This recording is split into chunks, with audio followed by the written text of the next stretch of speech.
CBI ने दिल्ली के मुख्यमंत्री अरविंद केजरीवाल को शराब घोटाला मामले में पूछताछ के लिए बुलाया है। अरविंद केजरीवाल रविवार को सुबह 11 बजे सीबीआई दफ्तर जाने वाले हैं। उसके पहले आज बीजेपी और आम आदमी पार्टी के नेताओं की ओर से प्रेस कॉन्फ्रेंस और बयानों की बौछार लगातार जारी रही। शराब घोटाले को लेकर दोनों दलों की ओर से अपने अपने दावे किए गए और आरोप प्रत्यारोप की सियासत जमकर की गई है।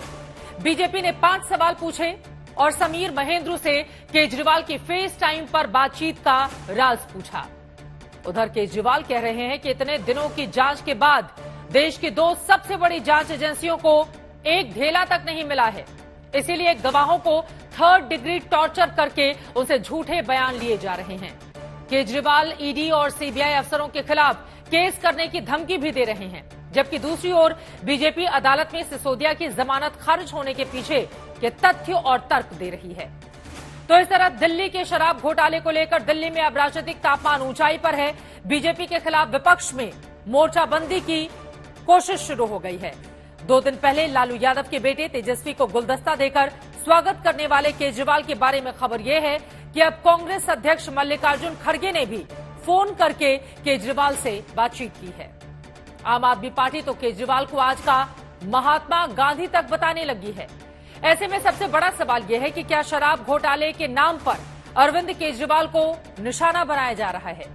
क्या जांच एजेंसियां अदालत में झूठे सबूत रखकर अपनी बातें कह रही हैं? ये आरोप अरविंद केजरीवाल का सही है? क्या केजरीवाल पर कार्रवाई के बाद विपक्षी दलों में एकजुटता की कोशिश को फायदा मिलेगा?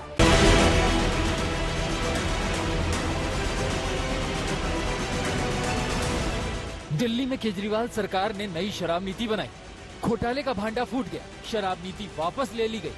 जांच एजेंसियां हरकत में आई। पहले केजरीवाल के एक मंत्री जेल गए, फिर डिप्टी सीएम भी जेल गए। बीजेपी कह रही है कि अब सीएम की बारी।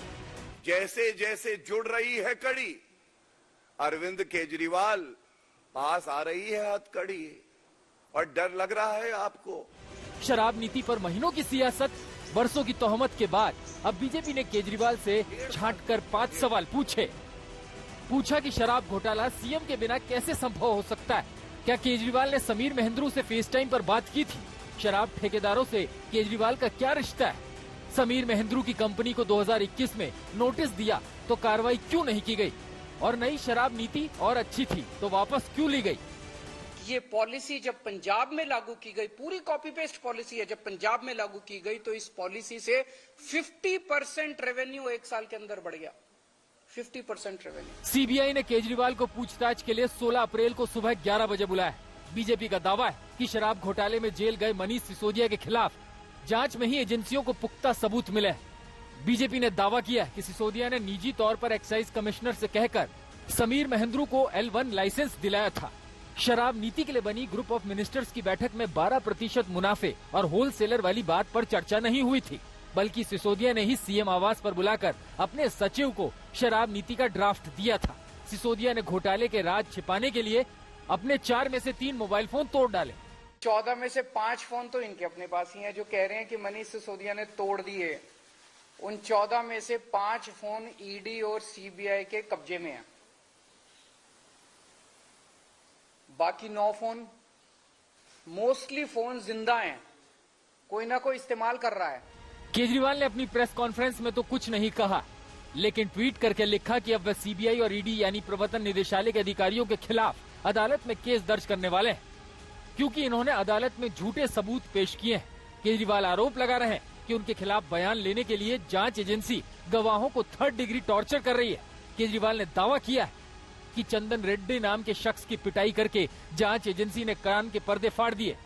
समीर महेंद्रू से जबरन बयान लिया जो अदालत में मुकर गए। अरुण पिल्लई से भी जबरन बयान लिया गया, वो भी मुकर गए। मनस्विनी और भूषण बेलगावी को भी टॉर्चर कर जबरन बयान लिया गया। एक के बाद एक, एक के बाद एक, एक के बाद एक, जितने लोगों को ये बुला रहे हैं सबको मारते हैं, पीटते हैं, टॉर्चर करते हैं।